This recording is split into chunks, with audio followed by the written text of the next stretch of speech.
Good evening, Drew. There he is, my friend Paul. It's been forever. It's been forever. It's been too long. How you doing? How you doing? Man, I'll tell you what, I'm a mess. We'll get to that. We'll get to that. So, we are a week late in recording.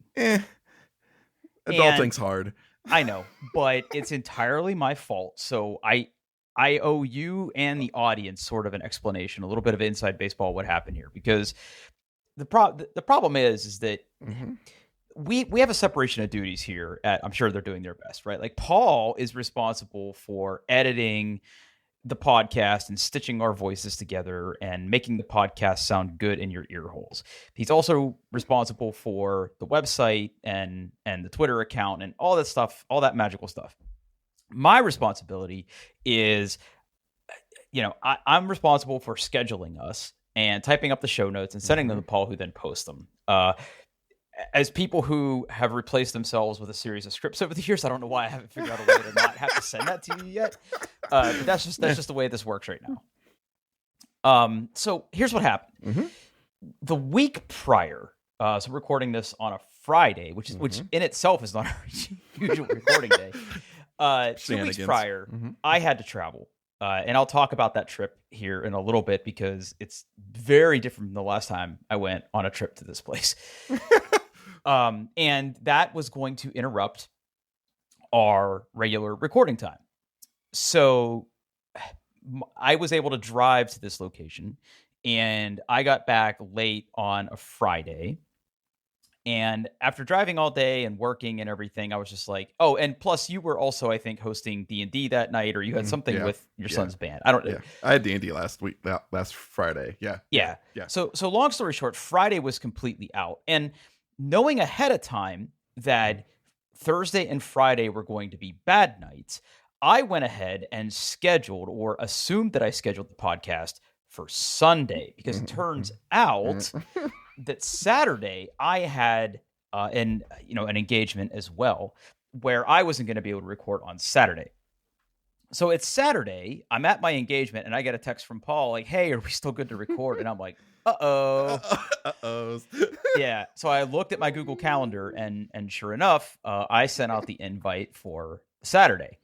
And I was like, God damn it, I suck at this. So rather than try to schedule it for the Sunday, I just said, nah, and sent out an updated invite, because recording and editing on a Sunday for publication on Monday is hard. We've done it. Or I should say you've done it. I've done it. Yeah. It's not fun. It's not my favorite. Yeah. It's not great. So we just decided to completely write that week off. But the good news is we're back, and now we have 2 weeks worth of content pent up. We have so much. We have so much. It's no content November, and we're passing the challenge. Buddy, man, everything is on fire right now with me. All right. But at least we have Twitter. What? Well, I don't know.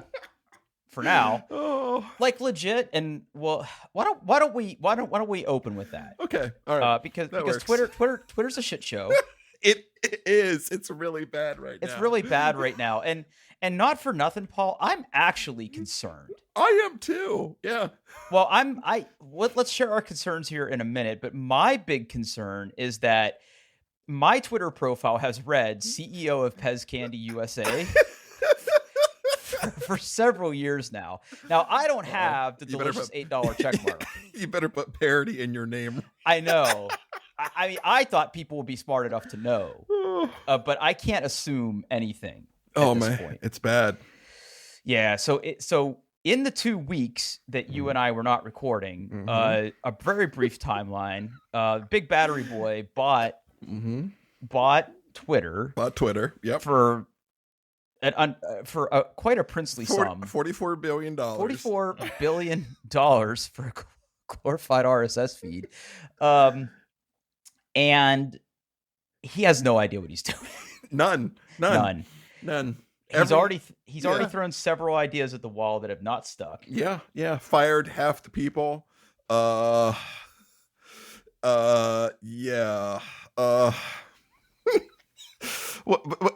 He tried to Twitter Blue allows you to pay $8 to get a blue check mark. That means anybody can get a blue check mark, which has led to one, comedy, and two, lots of people pretending to be people they are not. Yeah. There has been a lot of people that have paid basically thrown $8 away for a really good joke, and I'm here for it. Some of them have been very, very clever. So for those of you who are not regular Twitter users, and I sort of envy you at this point, previously there was a method of verification, what Twitter called verification, where if you were a public figure, and I don't think it was tied to the number of followers you had, but if you were a sort of household name or known in your technical field or a politician or something, Twitter would go through a process of saying, yeah, you're the Drew Ferguel. We should probably make sure that people know that you're like that real person or that real entity tweeting as that person. Yeah. And you would get a little, check mark. You'd have to like send in documentation and prove that you like are the person you said you are. Yeah. Yeah. That's not how it's going to work anymore. No, it's not. No. You're going to go to elonwantsyourmoney.com, aka twitter.com. You're going to pay $8 and you're going to get a check mark. But you're going to get a blue check mark, not a white check mark. And now they've added a third check mark that says verified. So there's basically, you can have a whole cornucopia of check marks. I want all three. No, I don't want any. I don't want any. I don't want any of them. I'm not paying for that website. Oh my goodness. Yeah. And now he's flirting with the idea of just saying, oops, I'll bankrupt. Yeah, I heard that. Yeah. That's the latest rumor I heard. And like, some people got fired, but now they're asking them to come back. And well, he laid off half of the company. He wasn't even there a whole week, and he did like a huge round of layoffs. And then he realized, oops, I fired some people that I shouldn't have, and tried to get them back, but I don't think they're coming back. There's some couple really good articles that I've found. I'm gonna put one in here, Drew. And Drew, I just want you to scroll down to the bottom. I want you to open this article and scroll down to the bottom right before like the updates. And the person who wrote, there's like a single sentence at the end of the story. Can you just read that for me? It's my favorite thing in the whole world. The Verge reached out to Musk for comment. Twitter no longer has a communications department. And apparently they are running a little, let's say, lean on compliance people these days too. Because some senior execs resigned. Yeah. Man, I just love that Twitter no longer has a communications department. Yeah, that's. I mean, that is the kind of whole cold, hard hitting facts that I'm here for. What I also find very interesting. So, okay, before I dive into that, I'm going to go on record and say that I know of several people. Like, I know personally several people that I have previously worked with that went to Twitter. Okay. Shortly before all of the rumors of the purchase happened. And then they have basically been not sleeping due to anxiety and panic attacks as all of this drama has unfolded. And every single one of these people has been impacted by layoffs. And it sucks. That's awful. I don't think any of them have been asked to come back. But I can tell you that they have communicated to me, at least, that if they were asked to come back, they would not. Yeah, and he's getting rid of, like, Twitter's been a remote first company well before it was popular to be remote first. And Musk is like, nah, you got to be in the office now. Like, I'm afraid that's going to be the thing that kills Twitter more than anything. I don't know what being in a butt at a seat at a headquarters can do for that company versus working remote. No. I think Elon is under... Or I'm sorry, the big beautiful battery boy is under some sort of illusion that people are just sitting at home not working. Yeah. I mean, listen, he could be slimy about it. I think.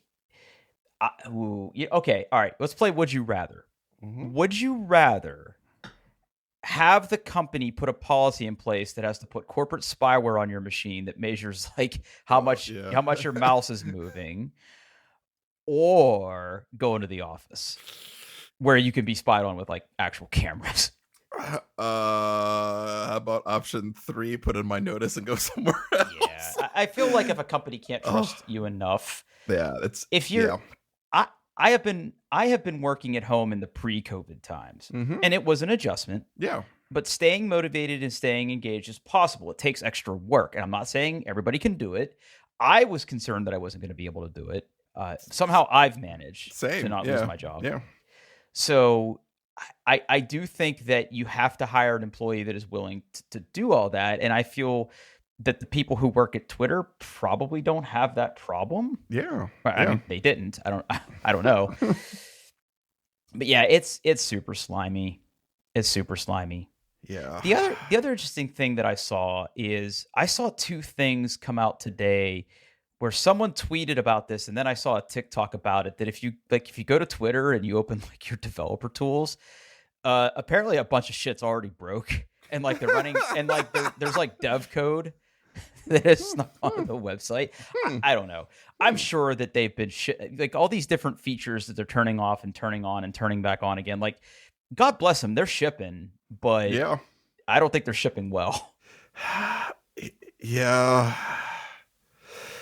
It's It sucks. It's sad because I love this horrible. I love this Twitter. horrible website. Yeah. I like Twitter. Of all the social media that I use on a daily basis, Twitter is at the top. I'm pretty much off of Facebook, except Yeah. for going on there to check on things that might be happening with my family. And I don't even do that anymore. but I have Instagram, which for all intent and purpose is Facebook, right? Like it's all owned by the same douchebag. But yeah.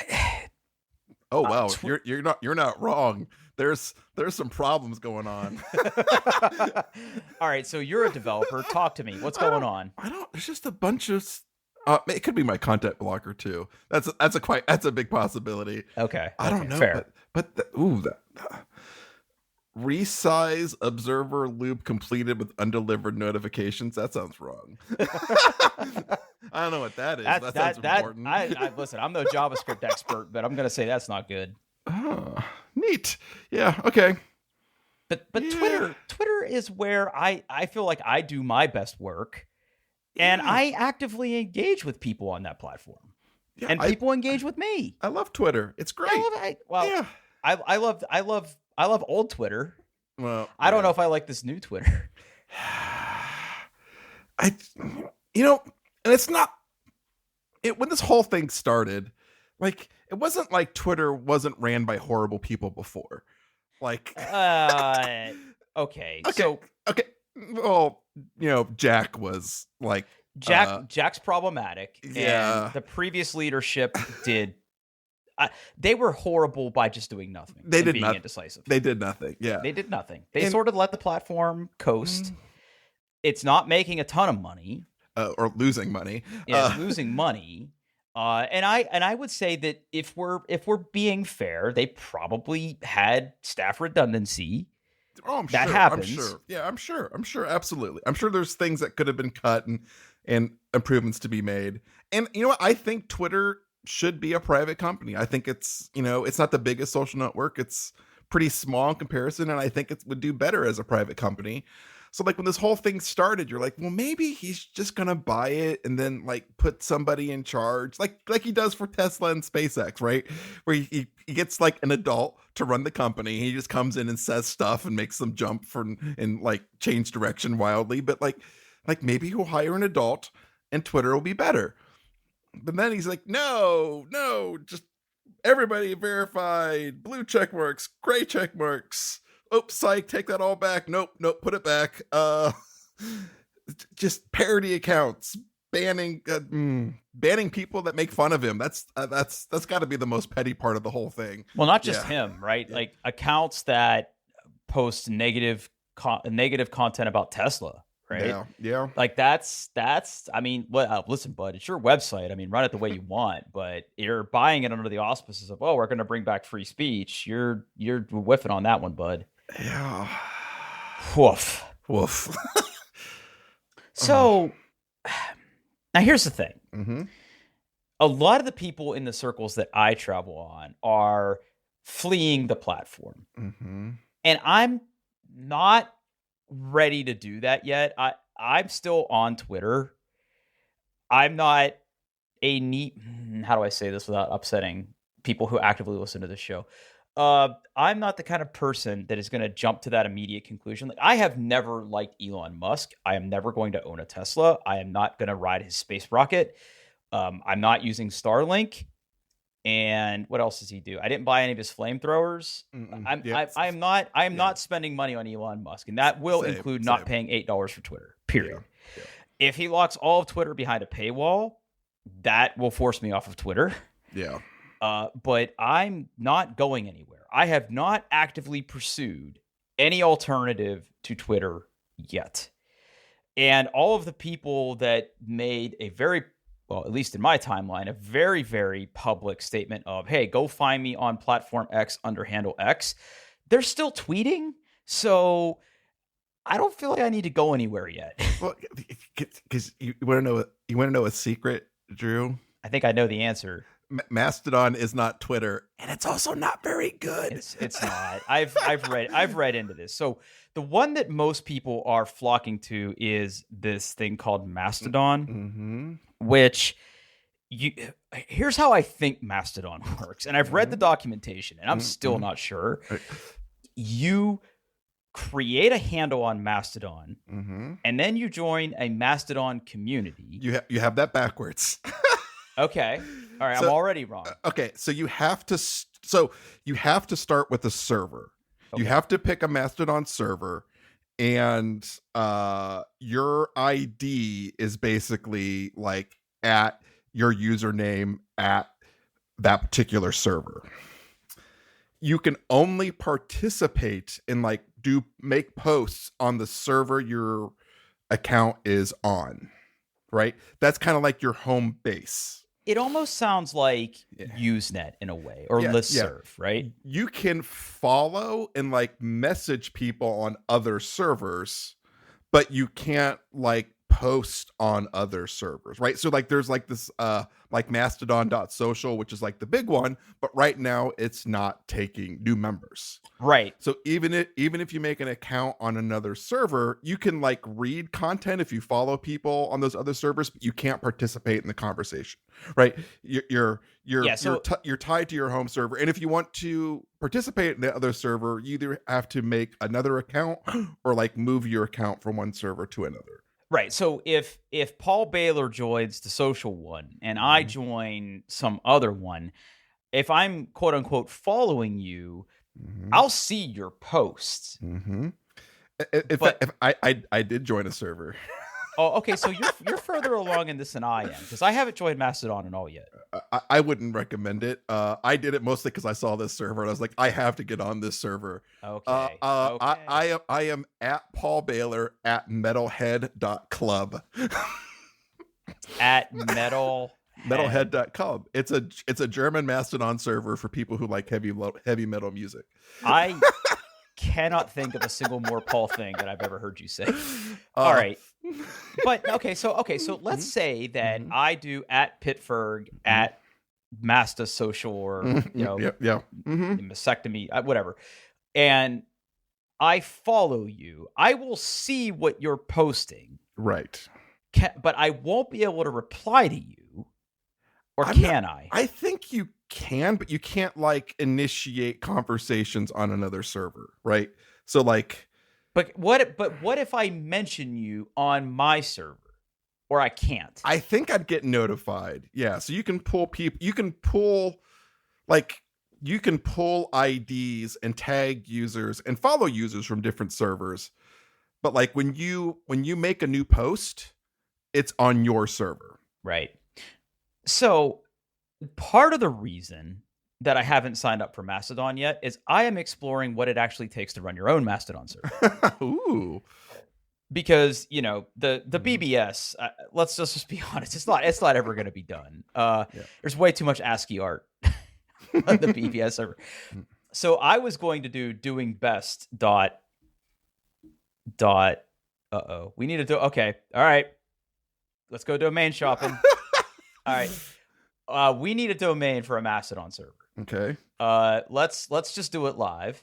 Okay. Doing their best dot poop. No. Doing their dot best. Doing their dot best. Yeah, that's $100 though. It's like very expensive domain. Ooh. Yeah. No, yeah. it's $20 a year. Oh, that's on Google domains. Oh, okay. I'm on Hover. Yeah.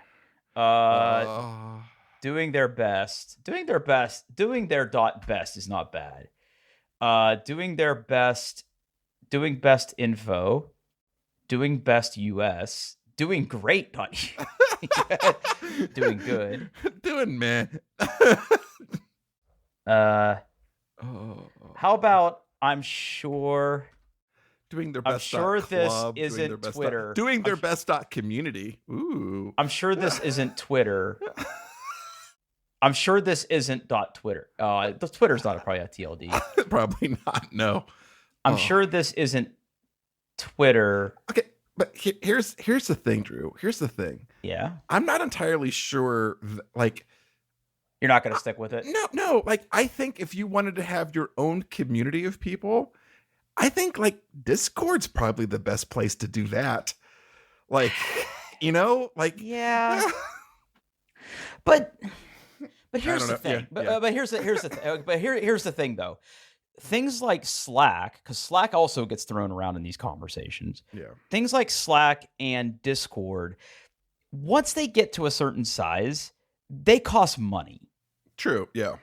Whereas, listen, the infrastructure to run a Mastodon server, I'm sure that the cost isn't zero, but I'm not going to have 1 million people on Drew's Poop Shoot community, right? Like it's going to be a handful of people, probably just me. And like I was looking at the components that you need to run it. Like we're not talking about like millions of dollars of infrastructure here. Like I don't think I could do it. I might be able to do it in a series of containers at first and then graduate to something bigger that I might need to host in my basement or like up in Azure or something. But yeah, it's not rocket surgery. I mean, the only thing you really need is the only thing. Yeah, I don't know. I started reading into it, and I mean the instructions are not bad.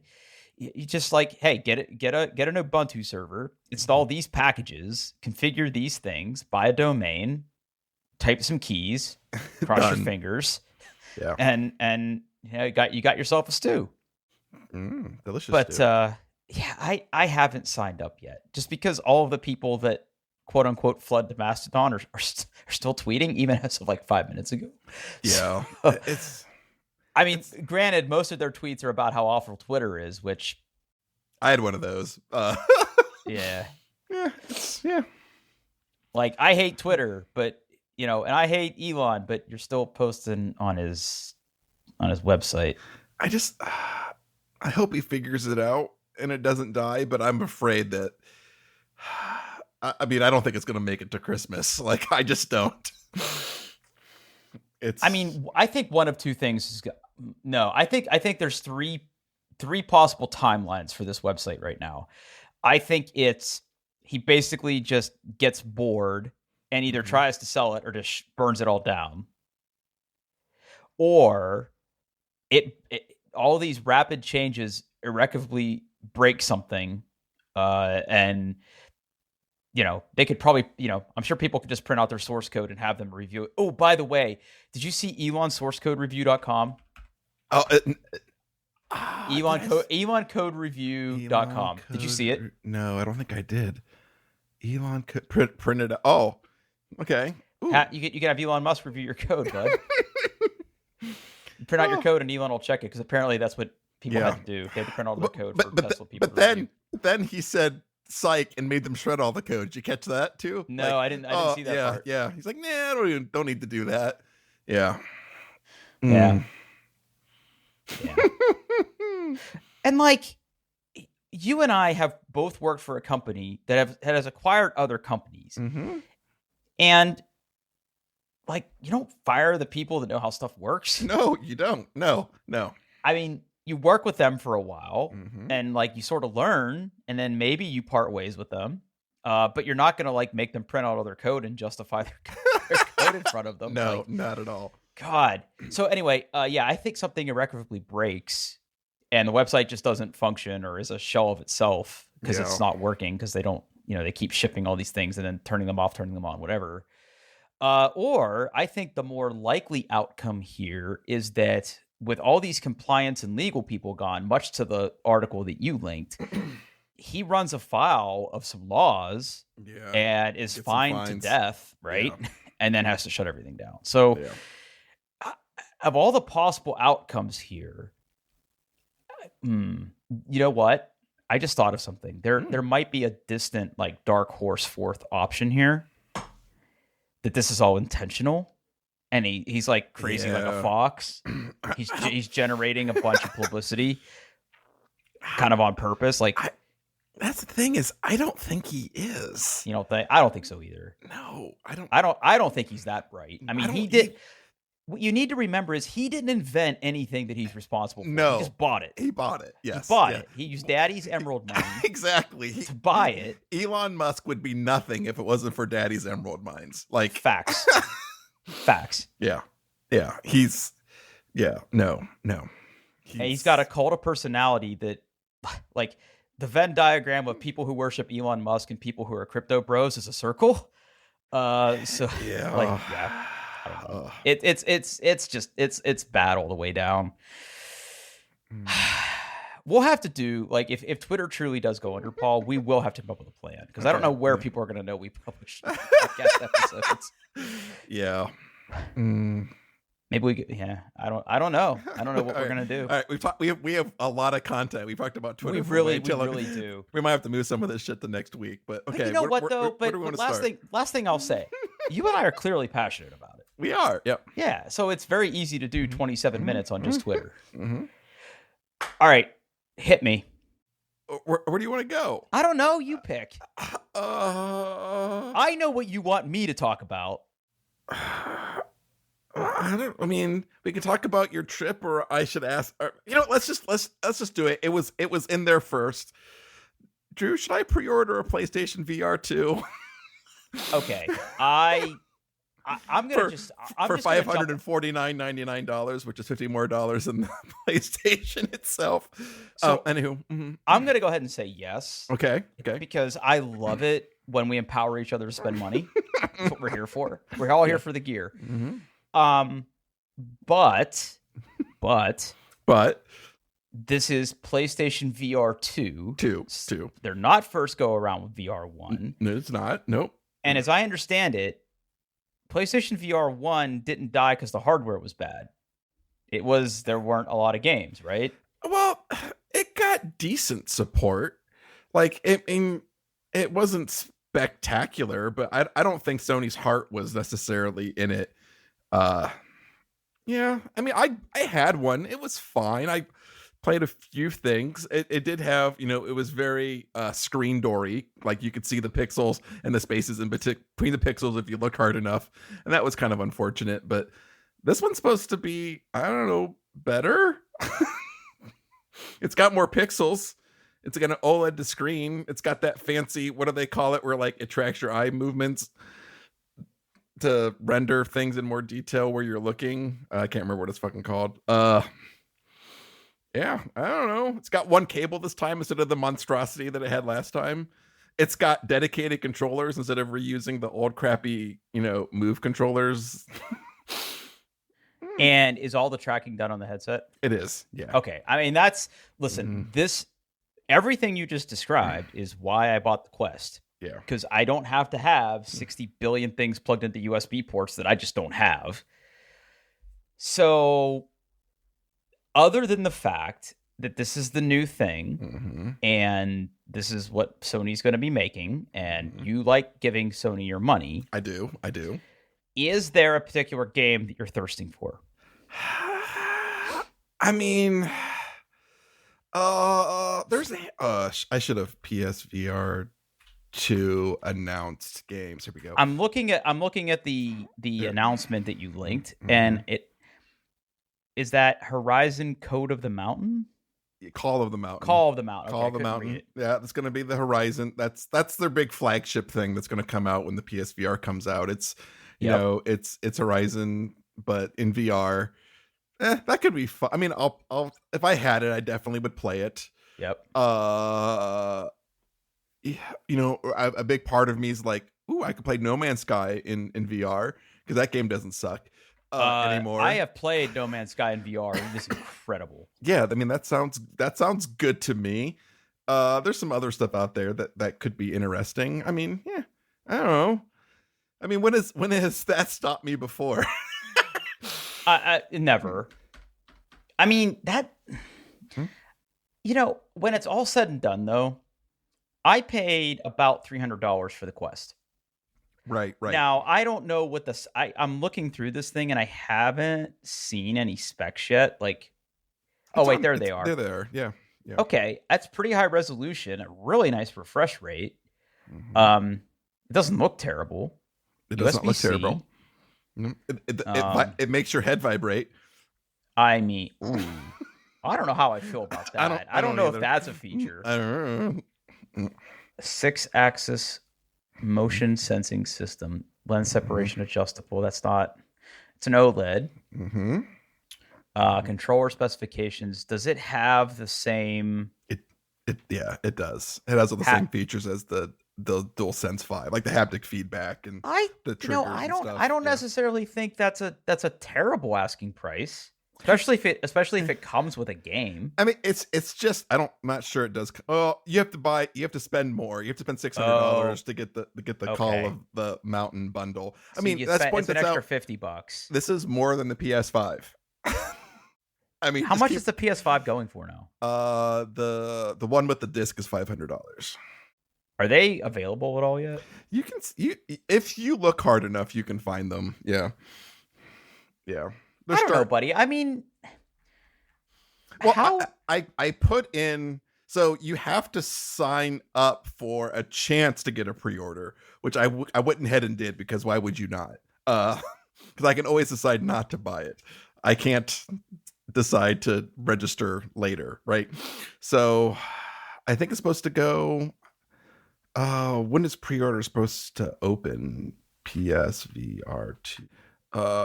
Pre-order date is November 15th. So I should know by next week whether I got a chance to order whether you got in or not. Mm-hmm. Okay, so last question for you. Mm-hmm. When's the last time you actually used a VR headset? Oh, it's been a long time. Yeah. Yeah. You didn't have any like ill effects of it? I did on. So I had the PSVR 1, the OG. On certain games, I did get a little motion sickness, and those games also made me sweaty. But typically, like if I turned up like motion blur and stuff like that, I could deal with it. And from what I basically heard is like, yeah, like those early generations just kind of sucked, and things have improved quite a bit. Like the better refresh rates and the higher resolutions just make your, like you're less likely to experience those things. And like worst case scenario, I probably know that like if I did get my hands on one of these and I absolutely hated it, I probably could turn around and sell it and not lose that much money. I that's the only thing I would say, buddy, is listen, I'm never going to tell you not to spend money. And I think you've been very happy with the quality of the products that Sony has been putting out. So I think that, as far as I'm concerned, green light, right? It's just that this particular product, I think, has higher health implications and comfort implications than anything else that you buy from them. Right. Yeah. And if you think you can play it, and I agree with you that the technology has come a long way and the higher refresh rate helps and everything. But wearing those things for an extended period of time, as long as it's comfortable and you're not going to get motion sickness and like it doesn't hurt to have your glasses on, right? Go for it, right? It's just that it's a different kind of product that, like I said, has direct implications to like your well-being. Right. So, I mean, go for it. Go with God. I mean, spend your money, man. Spend your money. While we're here, have you played God of War yet? Yeah, I've played about 16 hours, I think. How you liking it? Uh, it's good. It's really good. It's good. It's good. It's really good. I've read about it because I'm sort Mhm. of I sit on the sidelines for these things, right? Because Mhm. I don't have Right. a PlayStation. Mhm. People seem to like it. Yeah, I mean, it's diff. It's how do I say something without doing any kind of spoilers? Okay. One of the great things about the 2018 God of War, the reboot, was it was a very tight, focused story. It really was about Kratos and Atreus and their relationship. Right? There's a bunch of other stuff that happened. That was the core of the thing. Was those two figuring out how to live with each other. I really enjoyed that. The scope of this game is huge. It's not like, just those two wacky guys, doing another adventure. It's different. There's different characters. There's all sorts of things. It changes the gameplay up quite a bit. It's great. I don't want to, I'm not going to say that it's not a good game. It is a spectacular game. But part of me is like, I kind of like the focus tight story of the first one, maybe a little bit better, but the gameplay improvements are just it's incredible. Yeah. Okay. Yep. I mean, I think you had previously said that you were going to get it. And I think it just came out this week, right? Wednesday. Yeah. Yeah. So, I mean, you seem like you're pretty far. I took the day off to play it. Good for you. Mm-hmm. Good for you. I also took the day off for something else that I won't talk about this week. I'll talk about next week. Oh, we're gonna get the green light? No, no, not yet. I'm gonna type something, and you'll just have to wait. Oh, there you go. No. There you go. No. Yep. Oh no. Mm-hmm. Mm-hmm. Why do we have to wait to talk about that? Is it the time? Because I want to get some of the other stuff first, and I just got it today, and I'm just getting my head around it. Okay. So I just have to know one question. Mm-hmm. I just have to know one question. Mm-hmm. How much did you pay?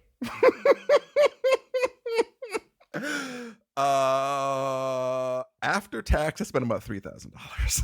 God damn, son. Mm-hmm. Whoo, sheesh. Okay. Yeah, I didn't fuck around. I would say not.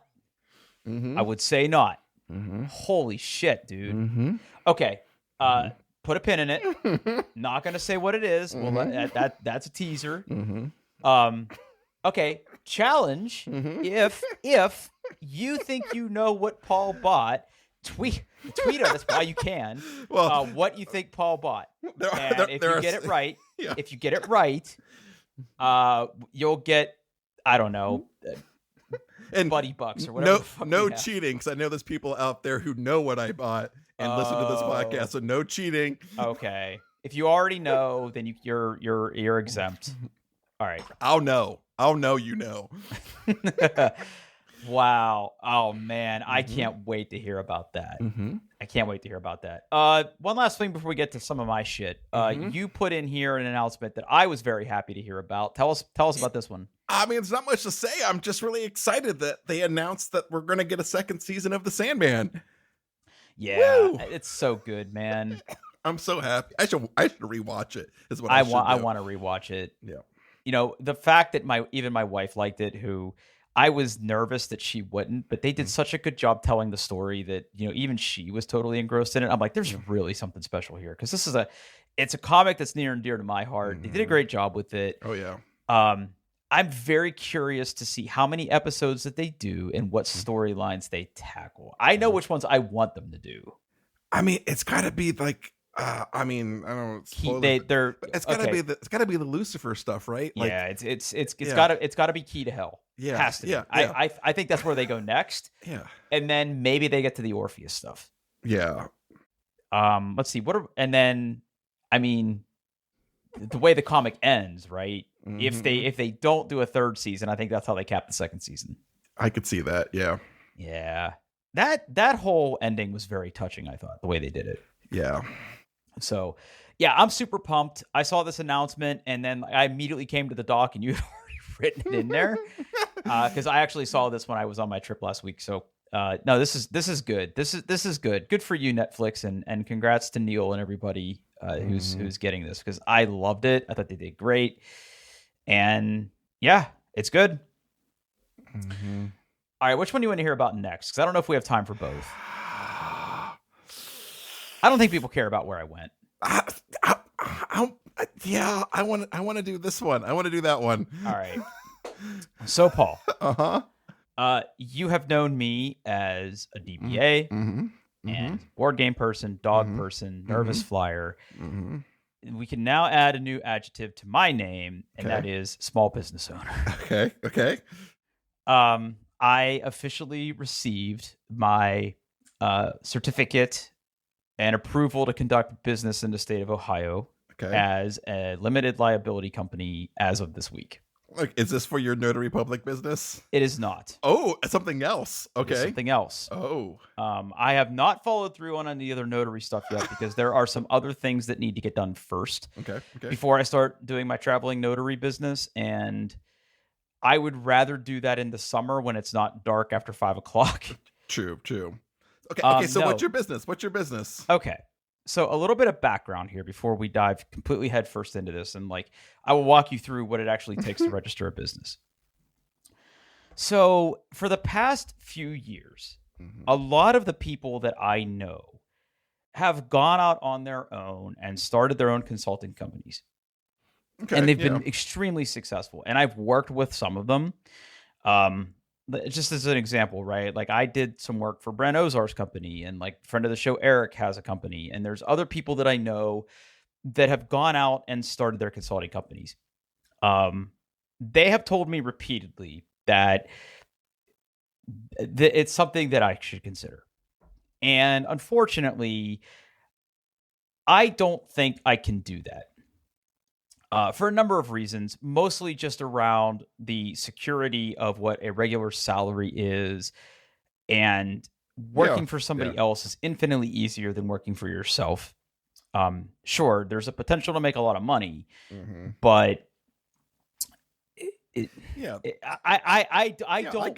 get you. I don't want that to be my main source of income. I'm sure that if the worst ever happened and I had to go do that because I had no other options, I would absolutely kill myself to make sure that I was secure and comfortable and could pay my mortgage. But that level of hustle, especially getting a new business off the ground, is very, very, very hard. Now, that said, there have been points over the past few years, going back probably 5 or 6 years at this point, well before I'm at the company I'm at now, where I had been approached to do consulting type work. I usually push that kind of work away just because my evenings and my weekends are sacred to me. And if I'm going to have a full-time job, I can't sacrifice one for the other. It's not fair to either party. And I'm pretty sure I'd be in violation of some really good employee agreements if I did that, right? So I've always pushed that kind of work off. And what happened was, a couple of years ago, after I joined the company that I'm at now, I had someone approach me about some consulting work and some training that they wanted to have done in a knowledge domain area that I'm very good at. And I said that, hey, I don't work for that other company anymore, and I don't do that training anymore. But, if you want, I could probably do this. I could probably take a couple days off of work and just teach you the class and call it a day. And they're like, that's great. And I said, before I do that, let me check with my current boss to make sure that that's allowed, because where I work now, there is a clause for moonlighting to go do your thing. But there's really, really tight strings attached to what it is. And unfortunately, those strings prevented me from doing this kind of work before, because it was basically, I was taking how do I say this delicately? I was taking work away from another group for my own personal needs as an employee of the company. So it wasn't going to work. And I never touched any other consulting opportunities ever since. Fast forward to about 3 months ago. I'm really good friends with a with a technology placement firm guy that I've known for probably 10 years at this point. He's had me in front of interviews, and I've referred people to him, and he's got these other people jobs. We have a really good relationship. And he called me about a job. There was a local company that wanted to hire me. Okay. Had seen me on LinkedIn and wanted to hire me. And look, I'm very comfortable where I'm at right now. I'm very comfortable. That's all I'll say. I'm not a flex. I'm just very comfortable. And it's really hard for me to walk away from my job because I have equity. I have things that would make it very disadvantageous to walk away from my position. Even if I was offered more base pay, it would be very, very hard for me to walk away from my job. So that being said, you really have to bring it. You really have to bring it to get me. This company wasn't going to be able to do that. And I said, hey, thank you, but no thank you. I'm not interested. It is what it is. Yeah. But they kept hounding my recruiter friend. Like, we really want to get Drew. What's it going to take? And like, my number didn't change. In fact, it went up because, time went by and I got a raise and like there was all this other stuff happening. It's a long story. So I said to him, like, look, I like these guys. I appreciate what they're doing. They're a smaller company. Like, I don't think it makes sense for them to give away the farm to hire me. But if they're open to it, I would love to just sit down and talk to them and try to understand what it is they're doing and if I can help them. So that's what I did. Okay. I met them over the weekend for coffee a couple weeks ago, and they laid out what they're trying to do. And it's just, let's say it's in my immediate wheelhouse of what I can help them with. But I asked them, I said, look, I would love to help you. I could either point you at people that can help you, or I can offer my services up to you on an extremely limited basis if certain conditions are met, like previously, like I said, like as long as you don't have other agreements in place that would make it not a conflict of interest, but a conflict of my employee agreement to help you, I could offer up my time. But understand that it's not going to be a lot of hours per week. Yeah. And we need to structure it around that. And they seemed very, very open to it. So we started talking and everything, and I bounced some ideas off my friends, and they're like, look, if you're going to do this, if you're really thinking about doing this, you can't join the company as a full-time employee. You really need a legal entity to conduct business as. And the reason for that is it protects me to be an LLC and like carry business insurance and be a registered person and have like an EID and a tax ID number. And like that way, if you like, heaven forbid, do something horrible that like damages them physically or financially, and they sue you, they can only go after your company's assets and not everything you own. Yeah. Correct. Yeah. And like we talked about this a little bit already, because like if I'm gonna do the notary thing as a side hustle, that has to happen. Like that was something that has to happen, right? Yeah. But this opportunity is extremely more lucrative than the other. Yeah. I mean, like consulting is usually pretty good money, especially if you don't have like, especially if you don't have someone else skimming off the top, right? And you otherwise have health insurance. Right. Yeah. Right. So I am a person who, when it comes to this stuff, I want to keep it all above board. And I had the necessary conversations with, this company that wants me to do the work. And I had a candid conversation with my current boss. And like, look, as long as like I'm given my time to my main company, and this is happening after hours or on the weekend, and everybody, all parties involved are cool with that, it's really not a big deal. I know lots of other people in positions similar to mine that do it, or people who work for the company that I work for that write books and get paid off of their name and all this other stuff. So it's not any sort of thing that is in violation of anything that, I'm doing wrong. Right. So I had to go through the process of actually like setting all this up, and it's incredibly stressful, but it's also incredibly easy. So what I had to do is I had to go to the Secretary of State website, and I had to fill out a LLC like form. It's all done electronically, which is nice. You don't have to do it electronically, but I got advice from other people that have LLCs in Ohio, and they sort of gave me some pointers.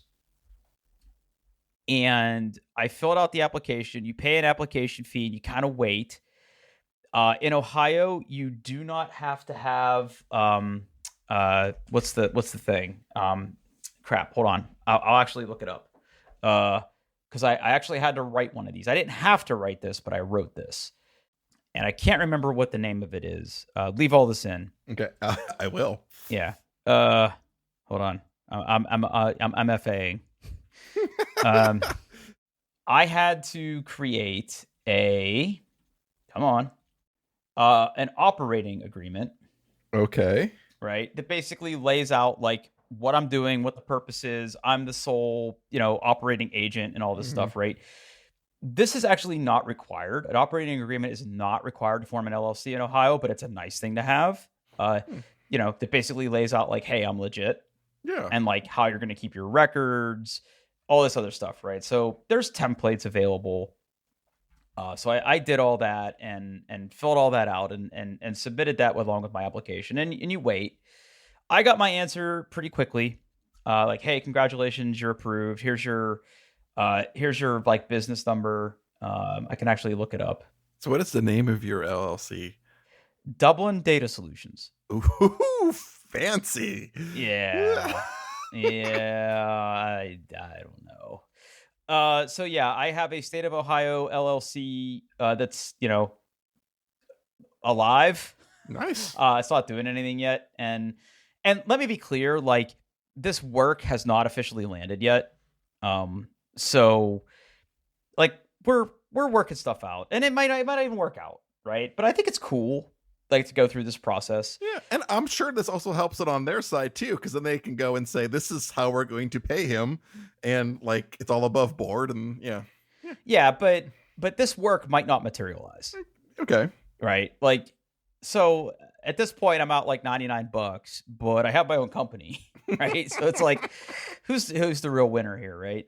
So this still might all fall apart, I mean, we're heading in the right direction, right? And I think it'd be cool to like, I don't know, like there's a part of me that's kind of like, I think it's cool to say that I'm a business owner. Yeah, I think that's interesting. I also had to go to the IRS and request an EIN number, which is an employee ID number. Which I can then use to open like business accounts at banks and lines of credit. Neither of those things are done yet. But and you can hire people. Okay, so with my current, are you like a sole proprietorship? I'm a sole. I think I'm technically a sole proprietorship right now because like my taxes and the business taxes I think are the same technically right now. I think it can be different. I don't know. Like I am now approaching like tax preparer country. Yeah. Because like this is going to be too hard for me to do by myself. Yeah. So like there's actually a lot of expenses here, right? So this is just sort of like phase one of getting this off the ground. Having the company, having an EIN, getting a tax ID, like that's all stuff that is relatively easy and cheap to do. If I were to like move forward with this and like actually enter into a contract or a consulting agreement with a company, a lot of those require you to carry general liability, like you said, in case you screw up, right? Yeah. So, and listen, the type of work I would be doing could have the good business impact because it's data. Yeah. So it makes sense, but that's like anywhere from $400 to $800 a year. So that's money that I would have to sort of carry. And that's a lot of money to lay out for something that might just be like a one-time thing for all I know, right? Because I'm not making this my full-time job. Right. But it's interesting to sort of see how this all evolves and sort of what happens. So yeah, I started a business. That's what I did this week. Cool. Congratulations. Thanks, man. Dublin Data Solutions. Dublin Data Solutions LLC. Fancy. Yeah. And like, I don't have a website and like, I'm not, and here's the thing, right? Let me be emphatic. I'm not out there looking for work. The work is coming to me. Now, God forbid I get into a situation where I part ways with my existing company, which I don't want to have happen. And any agreement I enter or any sort of contract I would enter with anybody would be outside of that. And I would be operating as an individual and not as a representative of the company that I work for. So like there's a whole bunch of stuff that I need to make sure there's like some pretty clear lines of separation, right? Like complete separate like computers, like, you know, I'm probably going to have to be working some pretty long hours, right? Pulling some weekends and yeah. But you know, hey, if the money's right. But it's also not a ton of hours, right? It's not like hundreds of hours. Okay. But it's enough to make it, let me put it to you this way. It's enough to make it worth it for me to go through all these hoops to do it.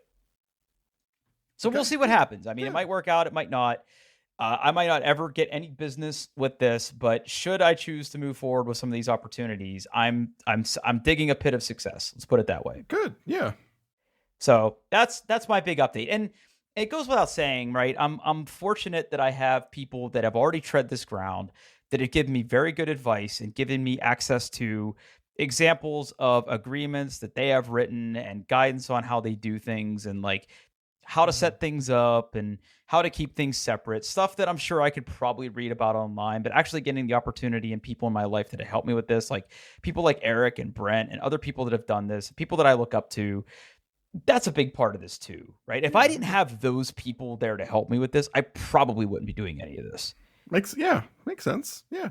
So I'm very thankful for them. So cool. Yeah, that's my big news for the week, man. That's exciting. Yeah, thanks, man. Thanks. So anyway, I think that probably takes us close to time, huh? Yeah, that's a good show. That's a good show. It's a good show after 2 weeks. Yeah. Oh. Hey, you know, for now we're on Twitter at Doing Best Pod. I am on Twitter at Paul Baylor. Where can we find you, Drew? Well, for the time being, as long as Twitter exists, you can find me on Twitter at Pittfurg, Pittfurg. And if that changes, dear listeners, you will be the first to know. Oh, yeah. We just don't know how yet. Yeah. To be continued. Exactly. Thanks for listening, everybody.